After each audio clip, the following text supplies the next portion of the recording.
You look out the window and watch the climate change happen.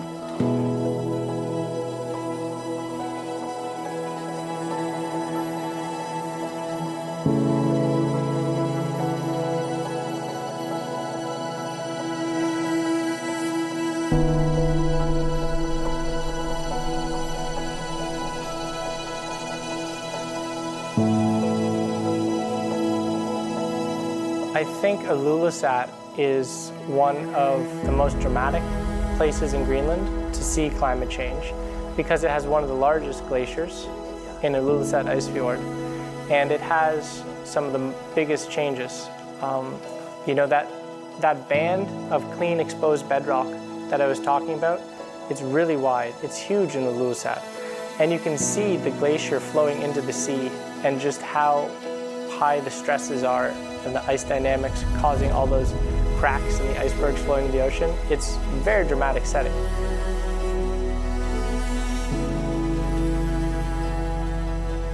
So when you stand on the fjord wall and you watch those icebergs slowly going into the ocean, you're watching about 1% of the global sea level rise contribution leaving Greenland and going into the ocean.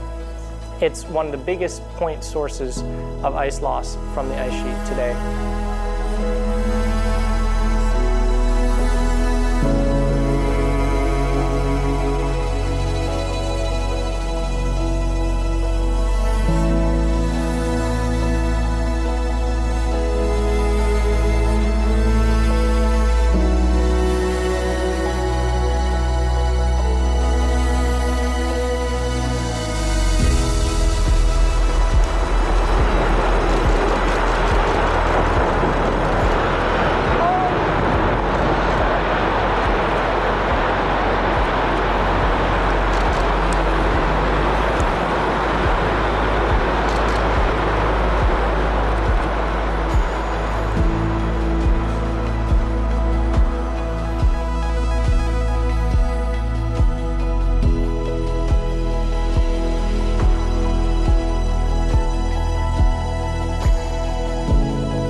We cannot get around that. We can come up with a lot of other factors that might influence it, but our carbon footprint is the key factor in this aspect, because we don't get around the fact that it is our carbon emissions that are the key factor in this. How I feel about this is the clock has started, and the clock now is going much faster. We're constantly speeding it up. So what we're asking our kids to do is we want them to stop the clock. We have to stop it now, because by the time it gets to them, the clock will be way too fast. They won't have the time left to make a difference. We have the time now to make a difference, they won't. So I hope we actually do something so our future generations can walk on this beautiful glacier again. Those of us who study climate change, we think we have a pretty good idea of how it's happening and how it's happening faster than politicians are reacting. But an event like that comes and it's happening even faster than I think it should be happening, which makes me a little cautious about where we're going in the future. It's happening faster than we forecast at the moment.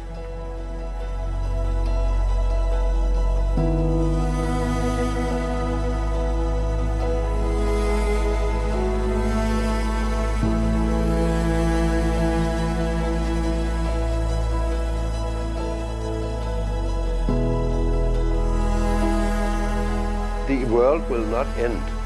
If we get climate change, it will be a new situation.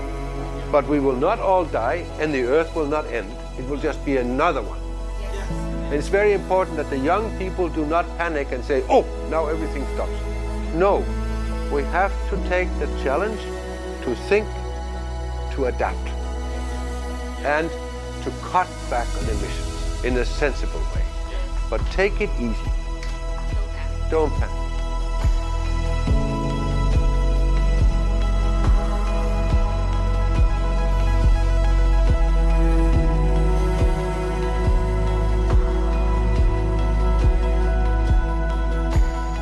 my message is very simple. Please, please, please stop burning fossil fuels and go on renewables. Wind, solar, hydropower, whatever. That would be so lovely. We can always do something individually. We don't have to wait for others to do so or tell us to do. And I think it's very important that we all think that we can start today. We don't have to wait. So I think focus should be replacing fossil fuel on very large volume consumers like power plants or production facilities in general. Our neighbors are burning, we are drowning, so please be more thoughtful of your fossil fuel consumption and commute to work by public transport at least once a week. That would be nice.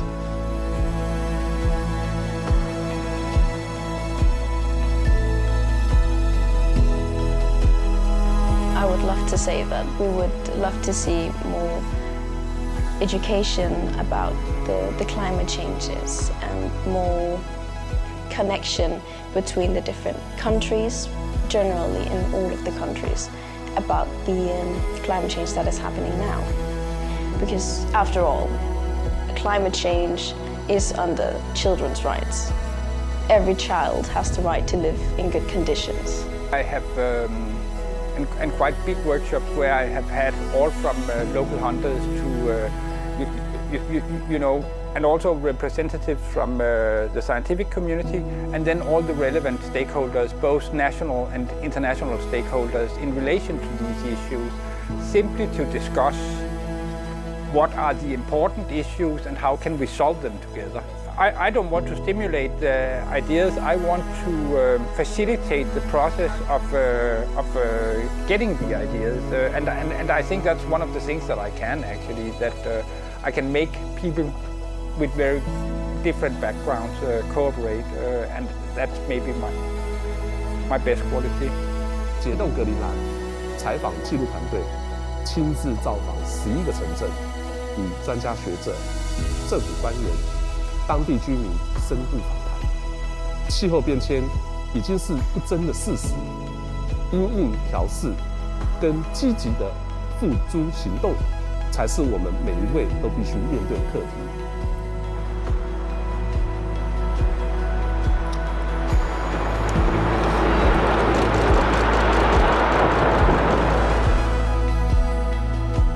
然而，格陵兰的冰融也带来了丰沛的水利资源，使得这里的再生能源使用率超过了60%。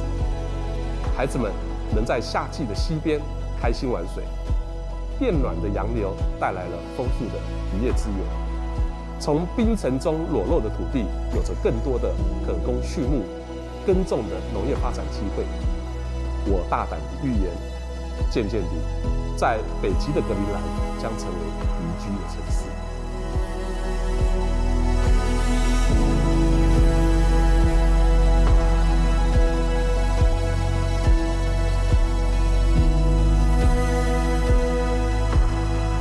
The best advice I feel I can give to this documentary is to support civil society to become more active in promoting solutions to climate change.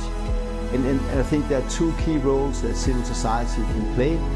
One is as voters, and put pressure on politicians and governments to be more aware of the impacts of climate change, and that we need to find solutions very soon to climate change.